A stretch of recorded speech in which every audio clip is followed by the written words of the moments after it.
Well, being in Encaustic Studio is really impressive because we get to use blowtorches. So everybody likes that about the propane and the butane, and it's really kind of fun, actually. Although I will admit, I did set everything on fire the first 2 weeks I had a torch. But I have electricity is a big requirement for the encaustic painter because we have to melt the wax.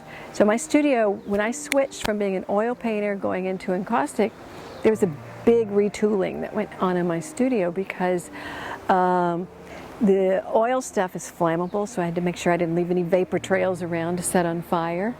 The Encaustic Studio requires the heating element, so there are hot plates, there's a heat gun, there's the propane torches. Colors, I mix some of my colors with raw pigment. I buy the pre-made wax. I also sometimes use some oil paint to mix some colors. And then I do a mixed media approach. So I use oil sticks frequently. I use spackling and compound to make textures. I use watercolor in an underpainting, raw pigment into scored lines. So I take a very multimedia approach. And that probably comes from my training, you know, that I have learned to use all these materials and like most of them.